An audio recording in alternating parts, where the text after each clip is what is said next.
السلام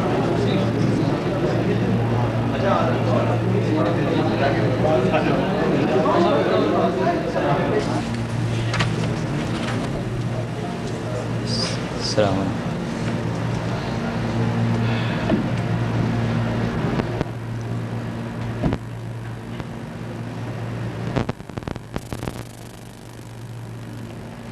بسم اللہ والصلاة والسلام علی رسول اللہ. آج کا درس ابرار احمد اصلاحی صاحب دیں گے اور سورہ سجدہ کی چند آیات پر گفتگو کریں گے.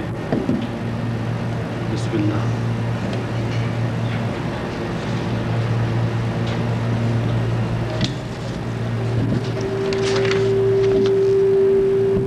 یہاں قرآن مجید ہوا کرتے تھے، کیا وہ واپس لے لیے گئے؟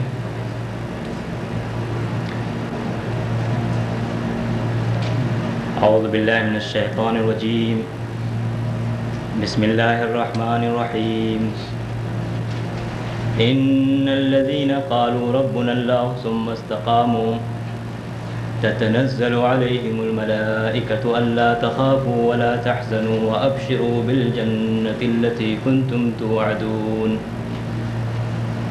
نحن أولياؤكم في الحياة الدنيا وفي الآخرة ولكم فيها ما تشتهي أنفسكم ولكم فيها ما تدعون نزلا من غفور رحيم ومن أحسن قولا ممن دعا إلى الله وعمل صالحا وقال إنني من المسلمين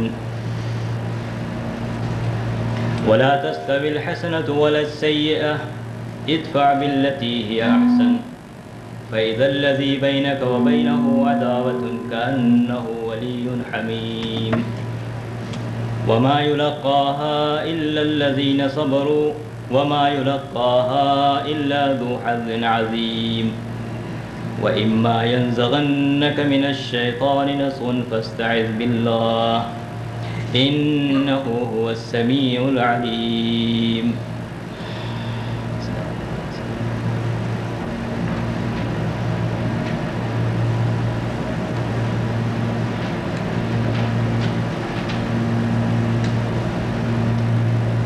جن لوگوں نے یہ کہا کہ ہمارا رب تو اللہ ہے، پھر پوری یکسوئی کے ساتھ اس بات پر جمے رہے، تو ان پر فرشتے یہ کہتے ہوئے نازل ہوں گے کہ خوف و ملال نہ کرو اور اس جنت کی بشارت سے خوش ہو جاؤ جس کا وعدہ تم سے کیا جاتا تھا.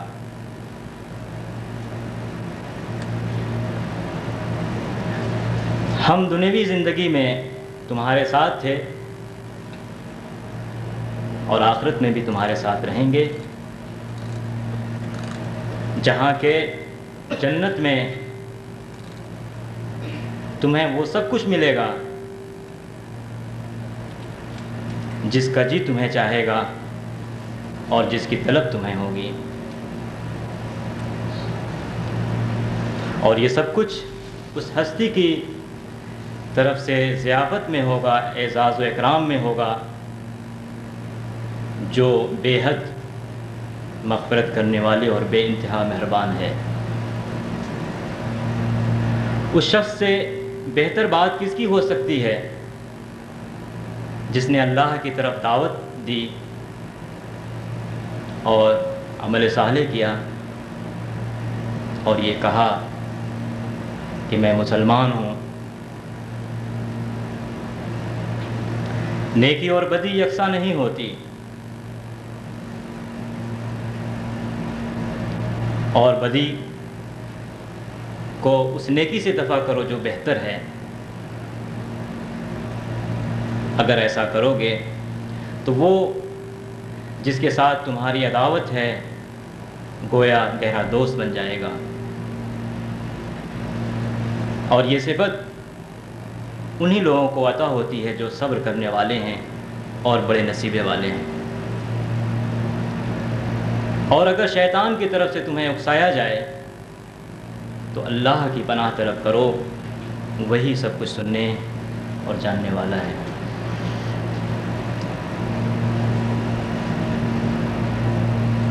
دوستو، میں نے ابھی آپ کے سامنے سورہ حامیم سجدہ یا سورہ فصلت کی چند آیات کی تلاوت کی ہے، اس کا ترجمہ پیش کیا۔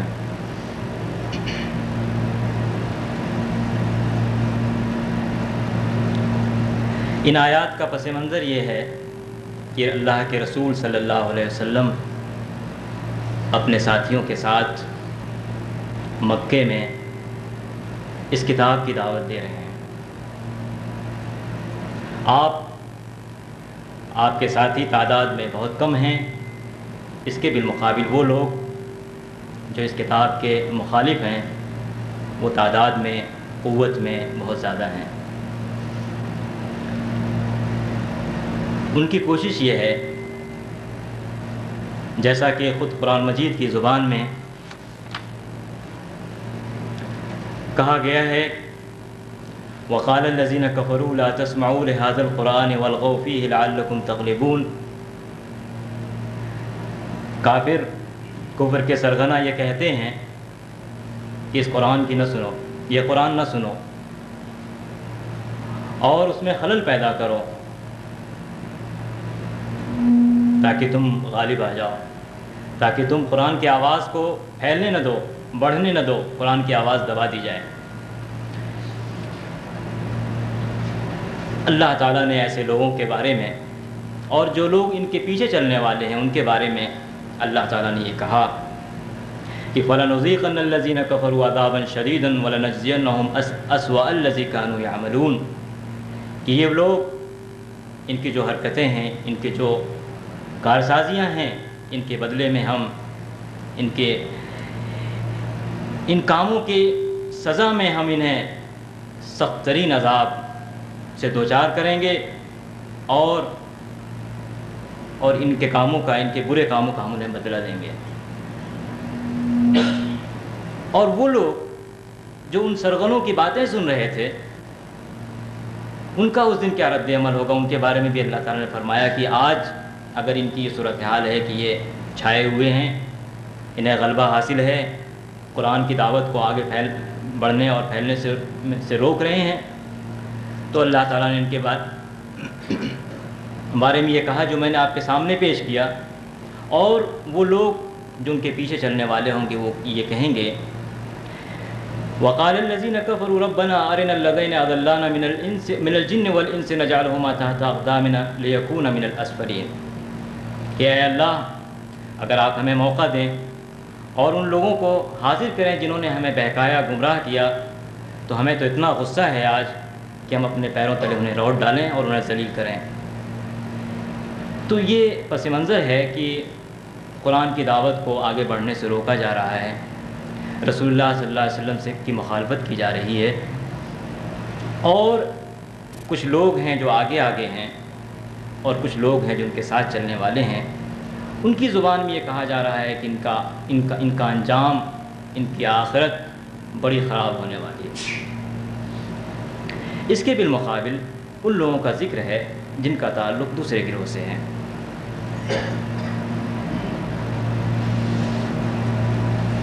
فرمایا گیا کہ وہ جو لوگ یہ کہتے ہیں کہ ہمارا تو رب اللہ ہے اور پھر وہ اس پر جمے رہے، یہاں لفظ استقامت کا استعمال کیا گیا ہے۔ استقامت کے معنی جیسا آپ جانتے ہیں صراط مستقیم، سیدھا راستہ، یا خط مستقیم ہم اپنی عام زبان میں استعمال کرتے ہیں جس کے معنی سیدھی لائن کے۔ تو ایک تو مستقیم اسے کہتے ہیں کہ بالکل سیدھا، گویا یہ ہے کہ ان لوگوں نے یہ بات کہی کہ ہمارا رب اللہ ہے اور پھر اللہ کے لیے یکسو ہو گئے۔ اور استقامت کے ایک اور معنی ہے جس کے معنی ہے ثابت قدمی کے، جس کے معنی جم جانے کے، کوئی بات کہی اس پر قائم رہے اور اس کے تقاضوں کو، اس کے حقوق کو، اس کے واجبات کو پورا کرے۔ یہاں دونوں معنی شامل ہیں۔ گویا یہ کہ ان کے مقابلے میں وہ لوگ ہیں جنہوں نے کہا کہ ہمارا رب تو اللہ ہے اور اس پہ جمے رہے۔ رسول اللہ صلی اللہ علیہ وسلم نے ایک بار فرمایا کہ لوگ یہ کہتے ہیں ربنا اللہ، پھر ان میں سے بہت سے ایسے لوگ ہیں جو کفر اختیار کر لیتے ہیں، اور استقامت اختیار کرنے والے وہ لوگ ہیں جو مرتے دم تک ربنا اللہ کے تقاضوں کو پورا کرتے رہتے ہیں، اس پر ثابت قدم رہتے ہیں۔ یہاں یہ بات کہی گئی کہ ربنا اللہ، اور آپ دیکھیں گے کہ اس آیت میں ربنا اللہ ثم استقاموا کا تذکرہ ہے، اور اس کی چند صورتوں کے بعد سورہ احقاف میں یہ کہا گیا ہے کہ ان الذین قالوا ربنا اللہ ثم استقاموا فلا خوف علیہم ولا هم یحزنون۔ قرآن مجید میں صرف 2 مقامات ایسے ہیں جہاں اس طرح کی آیت ملتی ہیں، اور اس کے علاوہ مسلمانوں کا جہاں کہیں بھی تذکرہ ہے یہ کہا گیا ہے ان الذین آمنوا وعملوا الصالحات، اس طرح کی جو ایمان اور عمل صالح کا ذکر آیا ہے۔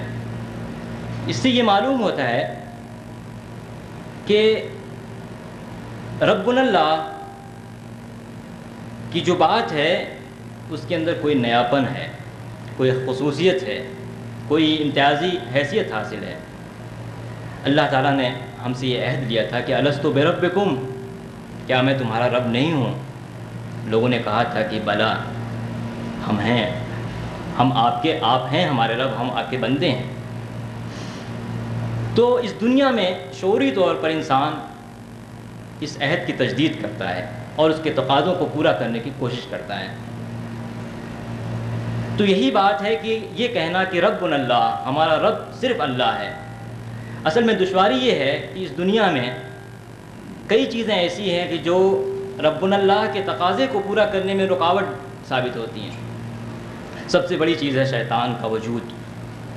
شیطان نے اللہ تعالیٰ سے یہ مہلت لے رکھی ہے کہ اس دنیا میں وہ لوگوں کو اللہ کی فرما برداری سے بہکائے گا اور اللہ تعالیٰ کا ناشکرہ بنائے گا۔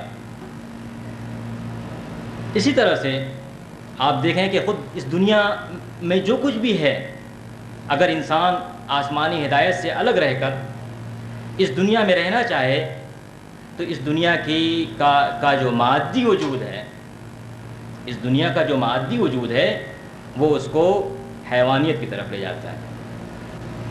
آپ اگر اسے ایک انسان کو آسمانی ہدایت سے یا جو اخلاقی قدریں ہیں انبیاء کے ذریعے سے جو آئی ہوئی ہیں ان سے آپ الگ کر لیں تو حیوانیت کی طرف جاتا ہے، اور پھر انسان کے اندر خود اس کا نفس وہ ان مادی چیزوں کے اور اس کے تقاضوں کے وجہ سے اس طرف جاتا ہے کہ وہ جو چیز جو انجام مطلوب ہے انسان کا بہتر انجام، اس سے اسے دور لے جاتی ہیں۔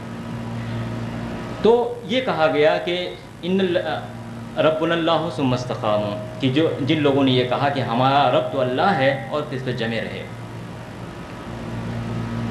جب ان لوگوں کی زندگی، استقامت کی زندگی اپنی انتہا کو پہنچتی ہے تو انہیں ایسے لوگوں کے بارے میں خوشخبری دی جا رہی ہے کہ ان پر فرشتے نازل ہوں گے اور یہ کہتے ہوئے نازل ہوں گے کہ ڈرنے اور ملال کرنے کی ضرورت نہیں، اور یہ بھی بشارت دیں گے کہ اب تو جنت ملنے والی ہے جس کا اب تم سے وعدہ کیا جاتا تھا، زندگی بھر جس جنت کا وعدہ کیا جاتا تھا اب وہ جنت ملنے والی ہے۔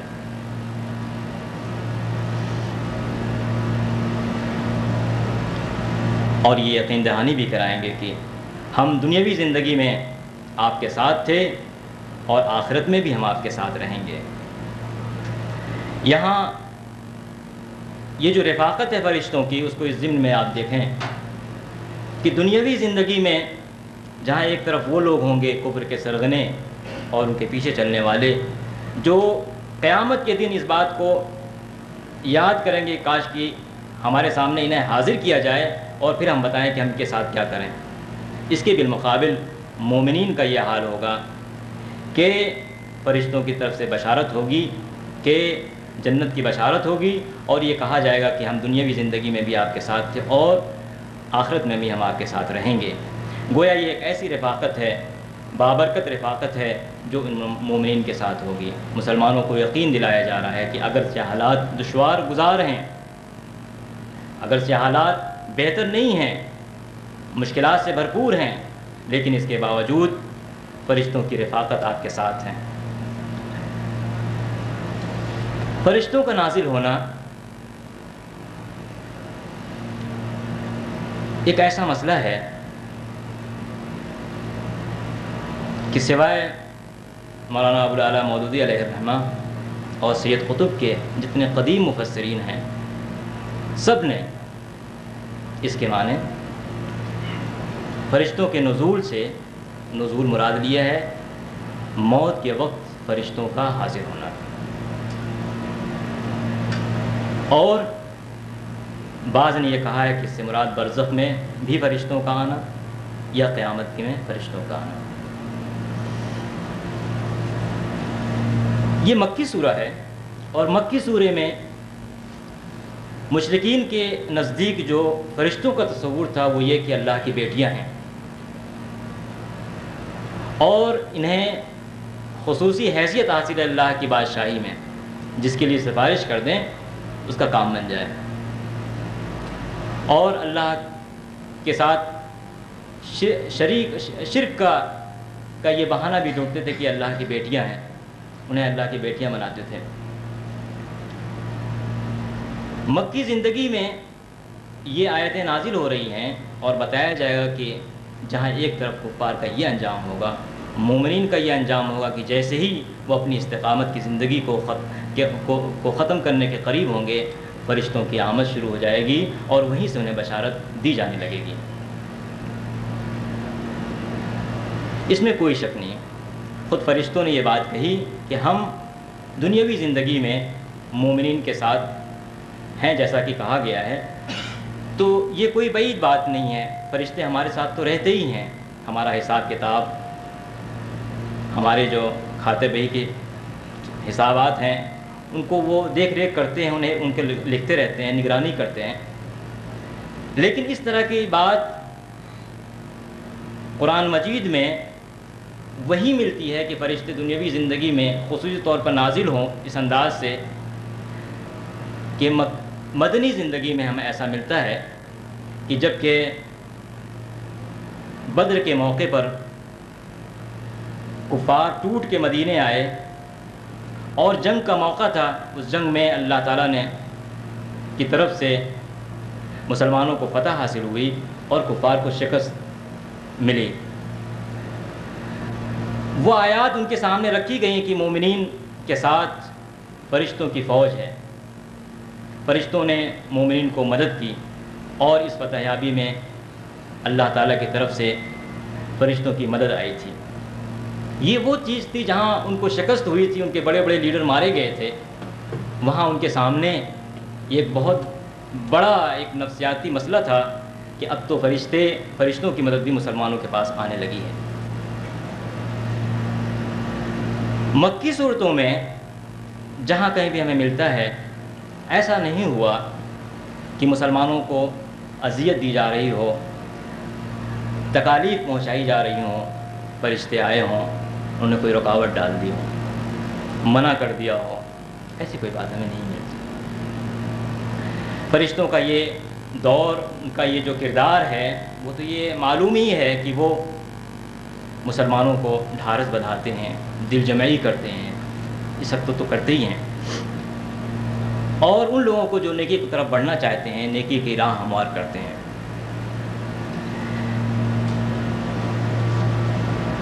لیکن یہاں پر فرشتوں کے نزول سے مراد، جیسا کہ اکثر مفسرین نے لیا ہے، یہی ہے کہ جب استقامت کی زندگی ان کی مکمل ہوگی، اس وقت فرشتے آئیں گے اور یہ بشارت دیں گے کہ اب بڑی آزمائش اور ابتلاء و آزمائش کی زندگی آپ نے گزاری ہے، اور اب کسی غم و حزن میں، کسی خوف و ملال کی ضرورت نہیں ہے، اللہ کی طرف سے آپ کو جنت کی بشارت ہے، اور وہاں ہر چیز آپ کو ملے گی۔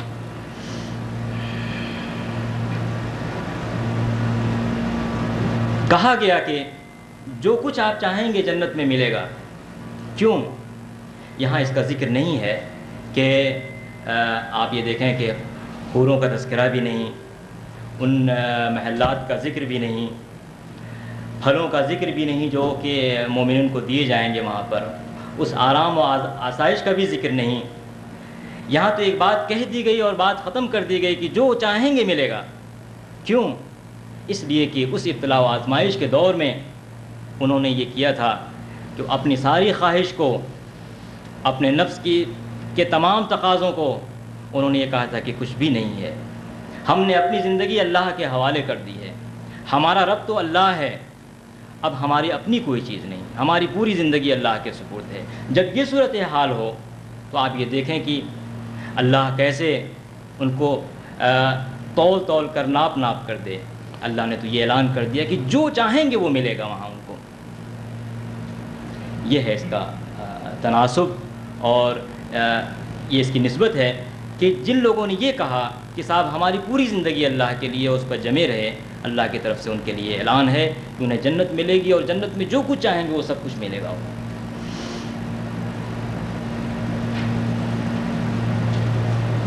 اور یہ بھی فرمایا گیا کہ یہ اس ہستی کی طرف سے اعزاز و اکرام کے طور پر ہوگا، ضیافت کے طور پہ ہوگا، جو بہت بے انتہا مغفرت کرنے والی اور بے انتہا مہربان ہے۔ کیونکہ جس ماحول میں یہ رہے، جس ماحول میں انہوں نے زندگی گزاری، اس زندگی میں صبر کا ماحول تھا، بڑی آزمائشوں کا ماحول تھا، اور بڑے آپ یہ کہیں سکیں نرم خوئی کے ساتھ یہ رہے تھے۔ ساری چیزوں کو انہوں نے برداشت کیا تھا، غصہ نہیں کیا تھا، ناراضگی کا مظاہرہ نہیں کیا تھا۔ ایسے لوگوں کے اکرام اور اعزاز کے لیے اللہ تعالیٰ کی طرف سے کہا گیا کہ اللہ کا تقرب حاصل ہوگا، اللہ کی ضیافت انہیں ملے گی، اللہ کا اعزاز انہیں حاصل ہوگا، اور جو بے انتہا مغفرت کرنے والی اور بے انتہا مہربان ہے۔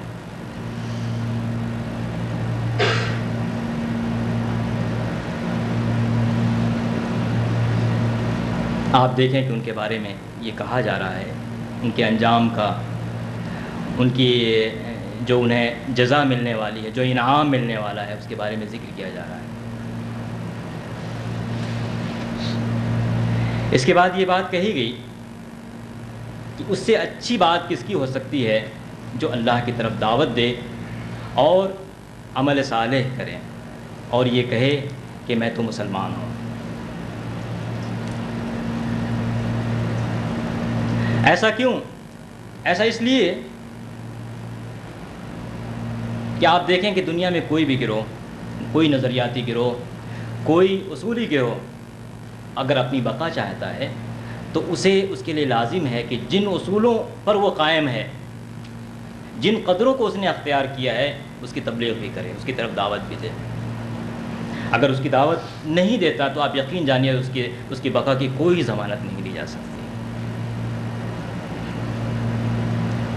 دنیا میں کوئی بھی گروہ، اصولی گروہ، اگر اپنے اصولوں کی دعوت کے سلسلے میں نرمی اختیار کرے تو اس کی بقا کی کوئی ضمانت نہیں دی جا سکتی۔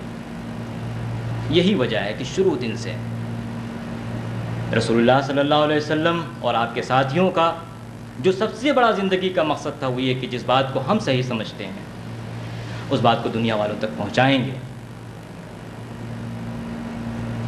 اللہ تعالیٰ کی طرف سے حکم تھا اور اس حکم کی فرما برداری میں پوری زندگیاں ختم کر ڈالی۔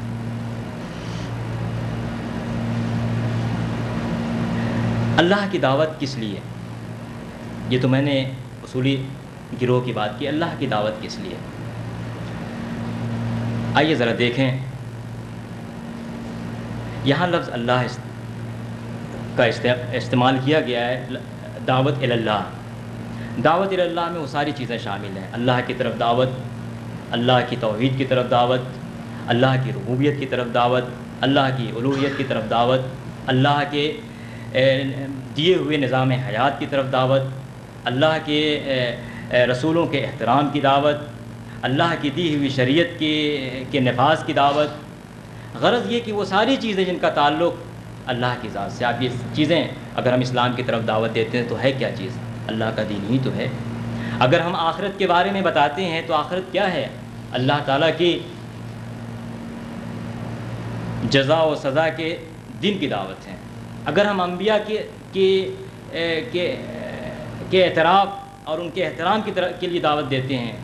انبیاء کا تعلق کس سے ہے؟ اللہ کی رسالت سے ہے، اللہ نے انہیں رسول بنا کے بھیجا ہے۔ تو غرض یہ کہ جب یہ کہا گیا کہ اللہ کی طرف دعوت، اس میں تمام چیزیں شامل ہیں۔ اب دعوت کے مخاطبین جتنے ہیں ان کے پیش نظر یہ دیکھا جائے گا کہ کس کو کس طرح کی دعوت دی جائے۔ اب اگر مسلمان ہیں، نماز پڑھتے ہیں، روزے رکھتے ہیں، لیکن اللہ کے دین کو کہ اہم جز کو اگر انہوں نے نافذ نہیں کیا بعض اہم اجزاء کو، تو ان کے نفاذ کی دعوت دی جائے گی۔ اگر لوگ نماز نہیں پڑھتے ہیں، اس کی کمی ہے معاشرے میں، تو اس کی دعوت دی جائے گی۔ لیکن یہ بات ہمیشہ یاد رکھنی چاہیے کہ دین کو مکمل طور پر بتا دینا کہ یہ دین اسلام ایک جامع دین ہے، یہ چیز ہمیشہ سامنے رہنی چاہیے۔ البتہ داعی کو یہ بات سوچنی چاہیے کہ وہ دعوت کے کس جز کو پیش کرے۔ ایک مسلم معاشرہ ہے جہاں مسلمان اکثریت میں رہتے ہیں، وہاں ممکن ہے کہ اس بات کی طرف دعوت دی جائے کہ جو اقتصادی نظام مسلمانوں کا ہے، اسلام کا جو اقتصادی نظام ہے، اللہ کا دیا ہوا جو اقتصادی نظام ہے، اس کو نافذ کیا جائے۔ اس بات کی ضرورت ہو سکتی ہے کہ امن عامہ کے نفاذ کے لیے یا جو اجتماعی ادارے ہیں معاشرے میں، وہ اللہ کی تبعیت میں آنے چاہیے، اللہ کی تابعداری میں آنے چاہیے، اس کے لیے دعوت دی جا سکتی ہے۔ لیکن ایسا بھی ہو سکتا ہے کہ ایسی بھی جگہیں ہو سکتی ہیں جہاں مسلمان اکثریت میں نہ ہوں، وہاں کس بات کی دعوت دی جائے؟ کیا یہی چیزیں وہاں بھی پیش کی جائیں گی؟ ہرگز نہیں۔ اگر پورے خلوص کے ساتھ یہی چیزیں پیش کی جائیں گی تو بہت عرصہ گزر جائے گا، کچھ بھی حاصل نہیں ہوگا۔ کیوں؟ اس لیے کہ جو ضرورت ہے، جس چیز کی کمی ہے، وہ پیش نہیں کی گئی۔ جہاں لوگ مسلمان ہیں لیکن اقلیت میں ہیں، اکثریت میں وہ لوگ ہیں جو اللہ کے دین سے واقف ہی نہیں ہیں، وحدت کو نہیں جانتے، توحید کو نہیں جانتے، شرک میں مبتلا ہیں، رسول اللہ صلی اللہ علیہ وسلم کے نصب العین اور ان کے مقصد کو نہیں سمجھتے، اور ایسے لوگوں کی اکثریت ہے، تو ہماری دعوت کی کیا پالیسی ہوگی؟ وہاں پر کیا چیزیں ہوں گی جو ہم اختیار کریں گے؟ واضح ہونی چاہیے، اور یقیناً وہ اس سے مختلف ہوں گی جو ایک ایسے مسلم معاشرے کے لیے ہوں گی جہاں اسلام کا مکمل نفاذ ایک دعوت کا آپ یہ کہہ سکتے ہیں کہ لمحہ فکریہ ہوگا۔ اب دعوت کا مرحلہ ہے۔ دعوت پہلے اپنے گھر سے شروع ہوتی ہے۔ گھر میں دینداری نہیں ہے تو دینداری کی ضرورت کمی ہے، اس کو پورا کرنا چاہیے، اس کی طرف دعوت دی جانی چاہیے۔ خاندان میں اللہ کی نافرما برداری ہو رہی ہے، اس کی طرف دعوت دی جانی چاہیے۔ پڑوس میں ایسے لوگ ہیں جو اللہ کو نہیں پہچانتے، اس کو دین کو نہیں سمجھتے، اس کی طرف دعوت دی جانی چاہیے۔ معاشرہ اگر اللہ کی نافرمانی میں مبتلا ہے، اس کی طرف دعوت دی جانی چاہیے۔ اور ایسا بھی مرحلہ آئے گا کہ جب اس بات کی ضرورت محسوس ہوگی کہ یہ قومیں جنہوں نے اپنے قوانین بنا رکھے ہیں، جس کو انٹرنیشنل لیجیٹیمیسی کے نام سے یاد کیا جاتا ہے، اور جس میں یہ کہا جاتا یہ جو انسانوں نے اس دنیاوی ضروریات کے لیے جو قوانین بنا رکھے ہیں، ممکن ہے کہ اس کی بھی ضرورت پیش آئے، کہا جائے کہ نہیں، اس پورے کرۂ ارض پر اللہ کے کلمے کا بول بالا ہونا چاہیے۔ یہ اسلام کو مطلوب ہے۔ رکاوٹیں آئیں گی، دشواریاں آئیں گی، لیکن ہم لوگ ابھی اس سے بہت پہلے کے مرحلے میں ہیں۔ تو یہ سب چیزیں اس بات میں شامل ہیں کہ کہا گیا ہے کہ وَمَنْ أَحْسَنُ قَوْلًا مِّمَّنْ دَعَا إِلَى اللَّهِ وَعَمِلَ صَالِحًا وَقَالَ إِنَّنِي مِنَ الْمُسْلِمِينَ۔ اس سے اچھی بات کس کی ہو سکتی ہے جس نے اللہ کی طرف دعوت دی اور نیک کام کیا اور کہا میں مسلمان ہوں۔ یہاں آپ اگر اس تناظر میں دیکھیں اسے کہ جو سرغن کفر کے یہ کہہ رہے تھے کہ قرآن کی نہ سنو، قرآن کی باتوں کو نہ سنو، یہاں بالمقابل اس کے ان لوگوں کا جنہوں نے کہا کہ ہمارا رب اللہ ہے، اس پہ جمے رہے، ان میں سے کچھ ایسے لوگ بھی ہیں، اور یہ ترغیب دلائی جا رہی ہے آگے بڑھنے کے لیے کہ ایسے لوگوں کو آگے بڑھنا چاہیے۔ اس سے آگے بڑھ کر نہ صرف یہ کہ یہ استقامت کہ جن چیزوں کو انہوں نے صحیح سمجھا اس پہ ڈٹے رہیں، بلکہ اس کا بول بالا بھی چاہیں، اسے پھیلائیں بھی. اور یہ کہا گیا اس سے بڑھ کر کون لوگ ہو سکتے ہیں. وقال اننی من المسلمین، اور انہوں نے کہا کہ میں تو مسلمان ہوں. یہاں آپ یہ دیکھیں کہ قالوا ربنا اللہ ثم استقاموا کہا گیا تھا، جمع کا صیغہ استعمال کیا گیا تھا، اور یہاں یہ کہا گیا کہ من احسن قولا ممن دعا الی اللہ وعمل صالحا وقال اننی من المسلمین. گویا یہ کہ اور بدرجہ اتم مطلوب ہے کہ نہ صرف یہ کہ وہ یہ کہے کہ ربنا اللہ، بلکہ اس کی طرف دعوت بھی دے. اب یہ الگ بات ہے کہ معاشرے کے جو ادارے ہیں، تنظیمی ادارے ہیں یا انتظامی ادارے ہیں، جب وہ اللہ کی تابعداری میں آ جائیں اور پورا کا پورا معاشرہ اللہ کی تابعداری میں آ جائے، تو یہ ممکن ہے کہ کچھ لوگوں کو اس کے لیے خاص کر دیا جائے. ظاہر بات ہے کہ وہ جو پولیٹیکل انسٹیٹیوشن ہوگا وہ اس بات کو، اس کے بعد یہ کہا گیا ہے کہ کچھ لوگ ایسے ہونے چاہیے جو معاشرے کے اندر دین کی تبلیغ کا کام کریں، امر بالمعروف نہی عن المنکر کا کام کریں. لیکن وہاں جہاں یہ مطلوب ہے، جہاں بقا کا سوال ہے، سب سے اس بات کا مطالبہ ہے، سب کو عظیمت کی یہ راہ دکھائی جا رہی ہے کہ یہ کہنا ہے کہ ہم مسلمان ہیں اور اللہ کی طرف دعوت دینا ہے. آپ یہ دیکھیں کہ اسلام کا اعلان، اسلام کی طرف اپنا انتساب کرنا، یہ بھی مطلوب ہے. لیکن ایسا نہیں ہونا چاہیے کہ مسلمان رہتے ہوئے اگر کسی تنظیم، کسی جماعت میں شامل ہو، ظاہر بات ہے اس کا یہ شمول، اس کا یہ داخلہ اسی مقصد کے لیے تو ہے کہ اسلام کی بہتر سے بہتر خدمت کر سکے، اسلام کی منظم خدمت کر سکے. لیکن ہمیشہ یہ بات ذہن میں رہنی چاہیے کہ اس جماعت میں داخلہ، اس جماعت کے لیے وفاداری اسلام کے عظیم تر مفاد کے لیے ہے. اگر کوئی ایسا مرحلہ آتا ہے تو تاریخ گواہ ہے کہ مسلمانوں نے ایسی جماعتوں کو توڑ دیا ہے. جہاں اسلام کے عظیم مفاد میں جماعت کا وجود ٹکرایا ہے تو ایسی جماعتوں کو توڑ دیا گیا ہے. اہم چیز ہے کہ اللہ کی بندگی، رسول اللہ صلی اللہ علیہ وسلم کے اطاعت، اور اس اطاعت ہی کے لیے ہم جماعت قائم کرتے ہیں، جماعت میں شامل ہوتے ہیں، کارکن سازی کرتے ہیں، رکن بناتے ہیں اسلام کی تبلیغ کے لیے، اسلام کے کلمے کو بلند کرنے کے لیے، اسلام کا بول بالا کرنے کے لیے. تو یہ اسلام کے دائرے میں ہے. اصل چیز ہے، اصل انتصاب جو ہے، اصل وفاداری ہے، وہ اسلام کی ہے، اور یہی ہے مسلم جماعت میں، اسلامی جماعت میں. وقال اننی من المسلمین، وہ جس کے قائد رسول اللہ صلی اللہ علیہ وسلم تھے. فرمایا گیا کہ نیکی اور برائی یکساں نہیں ہو سکتے. کیوں؟ اس لیے کہ آپ یہ دیکھیں کہ مسلمان تھوڑے ہیں اور ان کے مقابل میں وہ لوگ جو مسلمانوں کی مخالفت کر رہے ہیں اس بنیاد پر کہ ان کے پاس اسلام کی دعوت ہے، تو یقینی بات ہے کہ مسلمانوں کی آواز کو دبانے کے لیے غلط طریقے اختیار کریں گے، غلط حربے اختیار کریں گے.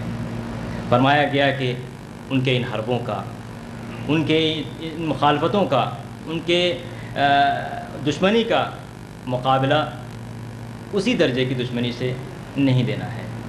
اس کے بالمقابل یہ کہا گیا کہ لا تستوی الحسنۃ ولا السیئۃ، نیکی اور بدی یکساں نہیں ہے. اے نبی صلی اللہ علیہ وسلم، آپ بدی کا جواب، برائی کا جواب اس نیکی سے دیجئے جو زیادہ بہتر ہے. نیکی ہمیشہ بہتر ہوتی ہے، بدی کے مقابلے میں نیکی ہمیشہ بہتر ہوتی ہے.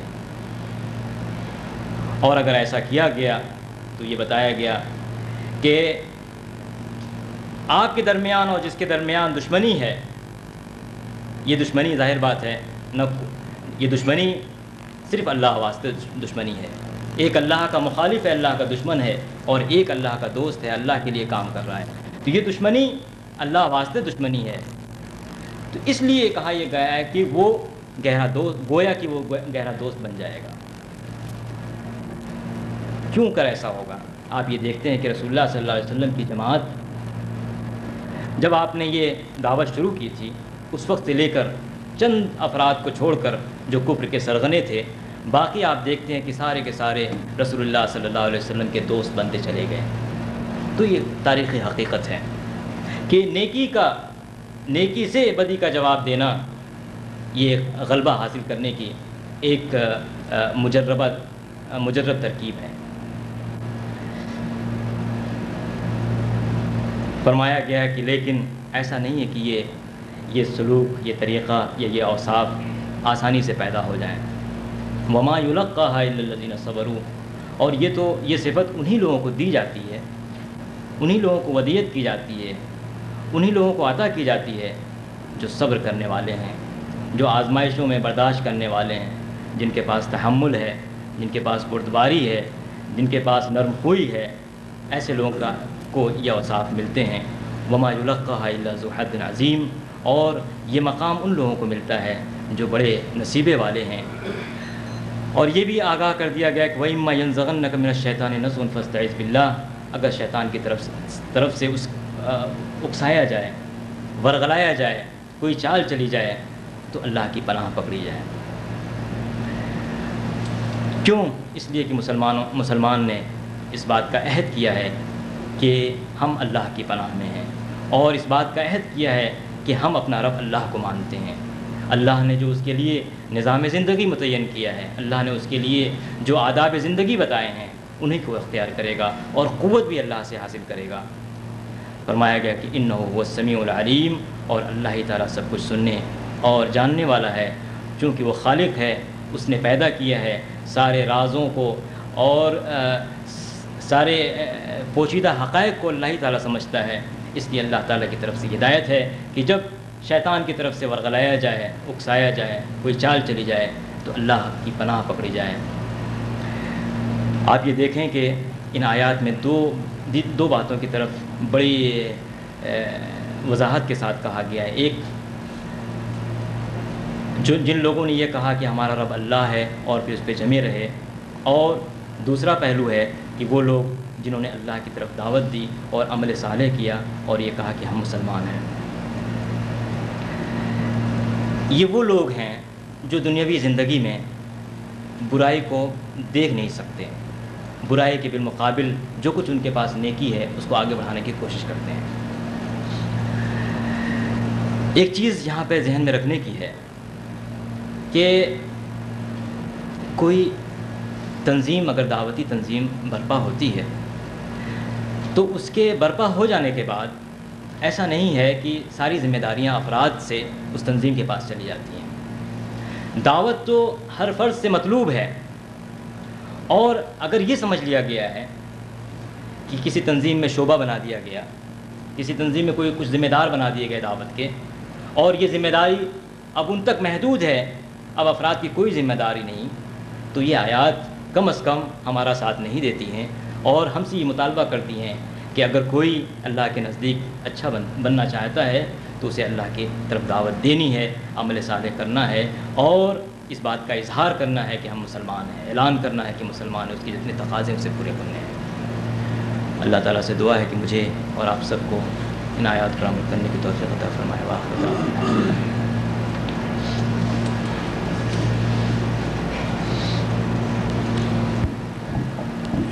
ان آیات کی تفسیر کے بعد آپ حضرات کچھ سوالات کرنا چاہیں تو موقع ہے۔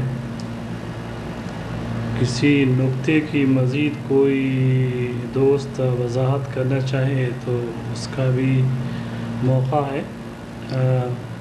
ہم اس کے لیے کوئی 20 منٹ دینا چاہتے ہیں۔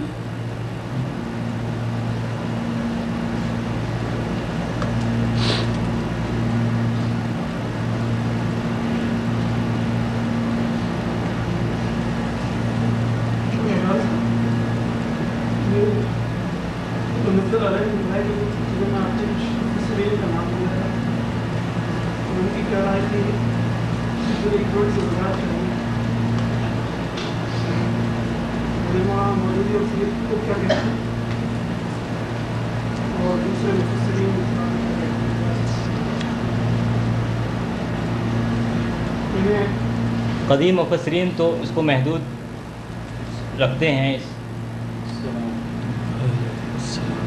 کہ فرشتوں کا نزول، یہاں جو فرشتوں کے نزول کا لفظ آیا ہے اس سے مراد موت کے وقت، برزخ میں اور قیامت میں۔ مولانا مودودی علیہ الرحمہ اور سید قطب شہید نے اس کو عام طور سے لیا ہے۔ اصل میں دیکھیں لفظ استقامت جو ہے تحریکی زندگی میں اس نے کچھ ایسے چیزیں پیدا کی ہیں کہ تنزل، وہ جو نزول دنیاوی زندگی میں جو نزول ہے اس کی طرف من جو کہا ہے قالوا ربنا اللہ ثم استقاموا، جن لوگوں نے یہ کہا کہ ہمارا رب اللہ ہے اور پھر اس پہ استقامت جمے رہے۔ جمے سے رہنے سے مراد گویا یہ کہ ایسی کوئی ہنگامی صورتحال پیدا ہو گئی اذیت کی، عذاب کی، جس میں فرشتے نازل ہوئے اور انہوں نے، یہاں تو ایک پوری زندگی کے بارے میں بتایا جا رہا ہے کہ جو لوگ، جن لوگوں نے یہ کہا اور اس پر قائم رہے پوری زندگی، تو ایسے لوگوں کی بشارت بہت پہلے سے شروع ہو جاتی ہے، یعنی ان کی زندگی ختم نہیں ہوتی اور فرشتے نازل ہو کے۔ مجید میں الفاظ ہیں نحن اولیاؤکم فی الحیات الدنیا وفی الآخرہ، ہم فرشتے یہ کہیں گے کہ ہم تمہارے اولیاء ہیں، سپورٹر ہیں، مؤید ہیں، محافظ ہیں، مددگار ہیں، رہنما ہیں، جو اولیاء کا مفہوم ہے دنیا کی زندگی میں بھی اور آخرت میں بھی۔ تو دنیا کی زندگی میں یہ الفاظ عام ہیں، اس میں کوئی تخصیص نہیں ہے کہ یہ دنیا کی زندگی کے انتہا پر جب موت سامنے کھڑی ہو اسی وقت کے لیے ان الفاظ کو محدود کر دیا جائے۔ اگر مفسرین یہ کہتے ہیں تو اول تو سوال یہ ہوگا کہ مفسرین نے کیا واقعی کچھ الفاظ ایسے لکھے ہیں کہ جو حصر کے الفاظ ہوں کہ اس کا مفہوم تتنزل علیہم الملائکہ، فرشتے نازل اسی وقت اور صرف اسی وقت ہوں گے جب کہ انسان موت کو سامنے کھڑا ہوا دیکھے گا۔ تو اول تو صاحب تفسیر سے یہ سوال کرنا چاہیے کہ کیا حصر کے الفاظ ہیں مفسرین کے یہاں، یا یہ کہ مفسرین نے اس پہلو کو نمایاں اور اجاگر کیا ہے اور دنیا کی پوری زندگی میں فرشتوں کی تائید اور نصرت اور رہنمائی اور مدد کو پلے ڈاؤن کیا ہے۔ کیا ہے پہلے تو یہ بتائیں۔ جہاں تک ہمارا خیال ہے کہ الفاظ بتاتے ہیں کہ فرشتے یہ کہیں گے کہ ہم تمہارے اس دنیا میں بھی تمہارے مددگار رہے ہیں، اور اب جب تم آخرت کی طرف جا رہے ہو تو اس وقت بھی ہم تمہاری مددگاری کریں گے۔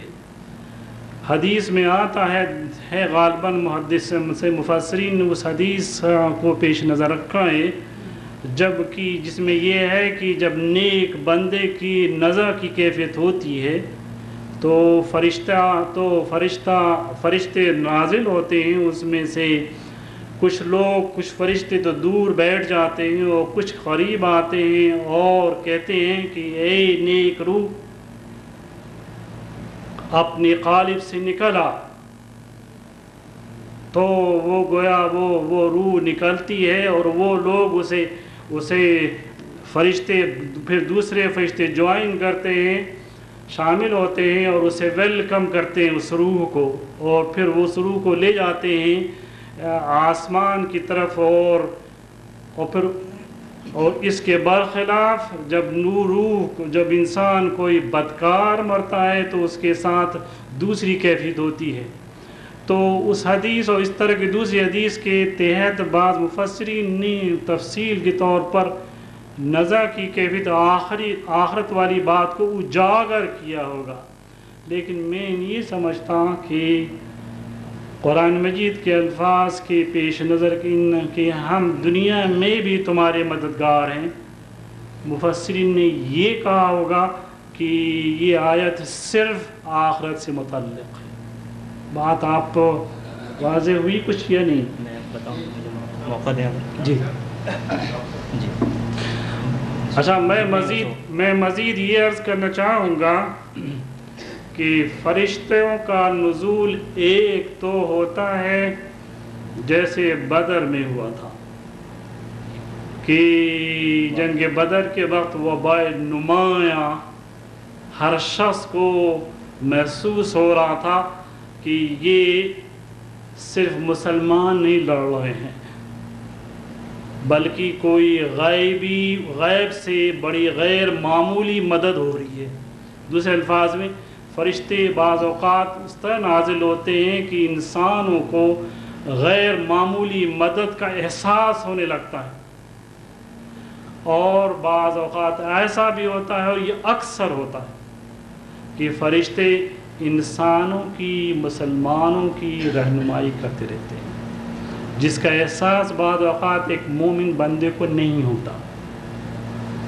فرشتے ہمارے ساتھ ہیں، ان کے کاموں میں سے ایک کام ہماری مدد کرنا، ہماری حفاظت کرنا، ہماری رہنمائی کرنا، بشرطے کہ ہم رہنمائی، اللہ کی رہنمائی چاہیں۔ یہ فرشتوں کے کاموں میں سے کام ہے۔ تو بعض اوقات ہم محسوس کرتے ہیں اور بعض اوقات محسوس نہیں کرتے، تو کبھی ان کا تنزل بالکل ایسا لگتا ہے کہ محسوس ہوتا ہے اور کبھی غیر محسوس ہوتا ہے۔ تو یہ فرق انسان کو کرنا چاہیے۔ چنانچہ حدیث میں آتا ہے کہ آپ کو یہ حدیث یاد ہوگی کہ کوئی شخص جب اس میں اپنے گھر میں ننگا نہ ہو، اس لیے کہ فرشتے اس کے ساتھ ہوتے ہیں، اس کا احترام کرنا چاہیے۔ اس طرح کے الفاظ بہت سے ملتے ہیں۔ تو جو بات کی، اچھا، اور یہ بات، تیسری بات یہ بھی یاد رکھنی چاہیے کہ فرشتوں کا نزول خود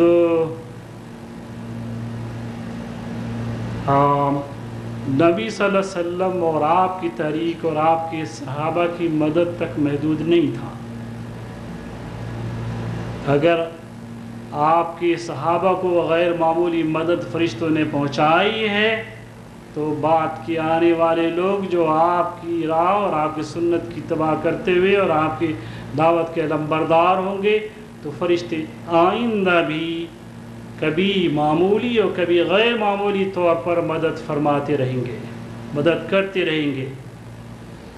اور افغانستان کی جنگ میں ایسے بے شمار بعض دوست جو وہاں گئے ہیں، انہوں نے بعض ایسے مواقع کی نشاندہی کی، قصے سنائے ہیں کہ لگتا ہے کہ وہاں ان مجاہدین کو غیر معمولی مدد فرشتوں نے پرووائڈ کی ہے۔ ٹینکس آ رہے ہیں، ان کے ذرا سے اشارے کو تباہ ہو جاتے ہیں۔ ایک چھوٹی سی چیز انہوں نے پھینک دی اور وہ ٹینکس آگے نہیں بڑھ سکے۔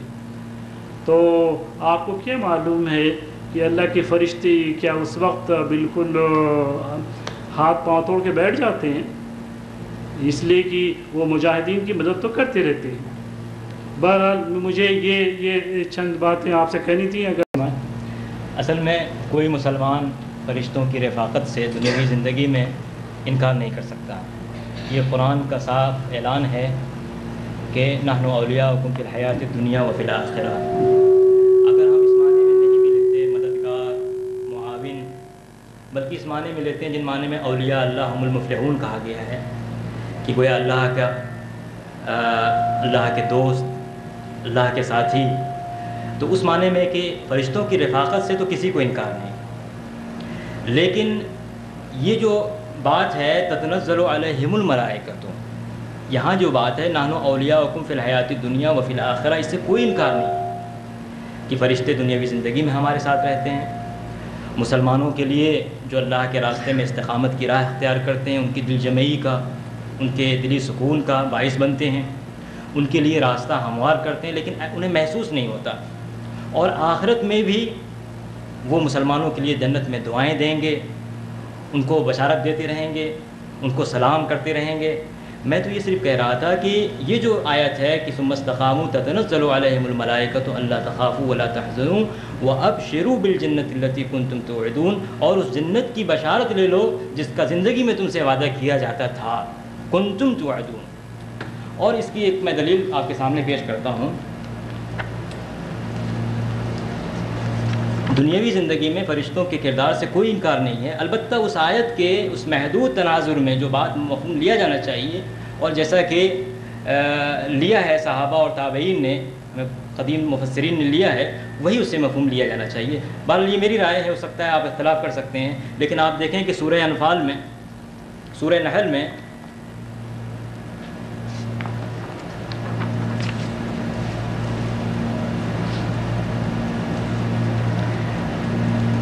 كذلك يجزي الله المتقين الذين تتوفاهم الملائكة طيبين يقولون سلام عليكم ادخلوا الجنة بما كنتم تعملون۔ اس سے پہلے ہے الذين تتوفاهم الملائكة، یعنی جن کی ملائکہ روح قبض کرتے ہیں بہتر طور پر، اور وہیں سے ان کو خوش مبارکباد دینا شروع کر دیتے ہیں، سلامی دینا شروع کر دیتے ہیں کہ آپ اللہ کی جنت میں اب داخل ہونے کی تیاری کیجیے۔ تو اسی طرح سے یہاں پر بھی یہی ہے کہ لا خوف علیہم ولا هم یحزنون، آپ دیکھیں کہ جہاں بھی لا خوف علیہم ولا هم یحزنون کا استعمال آیا ہے، اکثر و بیشتر اس مفہوم میں آیا ہے، اکثر و بیشتر اس مفہوم میں آیا ہے کہ جنت کے ساتھ کہ انہیں کوئی نہ انہیں کوئی حزن ہوگا، نہ ملال ہوگا، اور کسی طرح کا کوئی اندیشہ نہیں ہوگا۔ کیونکہ آپ دیکھتے ہیں کہ جس طرح کوئی طالب علم جب امتحان پاس کرتا ہے، کتنی بھی تیاری اس نے کی ہو، کتنا بھی محنت کی ہو، اور اسے یقین ہو کہ صاحب وہ میدان مار لے جائے گا، کامیاب ہو جائے گا، لیکن اس کے باوجود ایک کیفیت رہتی ہے، کچھ اور موقع ملتا تو کچھ اور لکھ دیتا، کچھ اور پوری ایک حسرت سی رہ جاتی ہے، اور اس کے باوجود یہ اندیشہ بھی رہتا ہے کہ نہ جانے کیا انجام ہو، کیا نتیجہ ہو، کیسا رزلٹ آئے۔ آپ دیکھیں پچھلے دنوں انتخابات تھے، وہاں انتخابات میں لوگوں نے لیا، جو لوگ جیتنے والے بھی تھے وہ بھی اس کیفیت سے دو چار تھے۔ اس طرح سے ایک مومنانہ، یہ انسان کی فطرت و طبیعت ہے کہ باوجود عمل صالح کے جب اللہ کی جناب میں حاضر ہونے کو ہوتا ہے، اور اس سے پہلے یہ ایک بے چینی کی کیفیت رہتی ہے، نہ جانے کیا ہو، نہ جانے کیا ہو، اور یہ کہ کچھ اور مہلت ملتی اور موقع ملتا تو اور کر لیتے۔ تو یہ ایک اچھی طبیعت کی علامت ہے۔ اور اگر آپ دیکھیں کہ لا خوف علیہم ولا هم یحزنون، میں نے جو فہرست دیکھی ہے تو اس سے یہی اندازہ ہوتا ہے کہ اس سے مراد وہ اخروی اندیشے کا نہ ہونا اور ملال کا نہ ہونا اس سے مراد ہے۔ یہ کہا فرشتے نازل ہوتے ہیں اور بشارت دیتے ہیں کہ کسی خوف کی ضرورت نہیں ہے، کسی حزن ملال کی ضرورت نہیں ہے، اور جنت کی بشارت جس کی ہم بشارت دی جاتی رہی تھی زندگی میں، وہ بشارت، اس بشارت سے خوش ہو جاؤ۔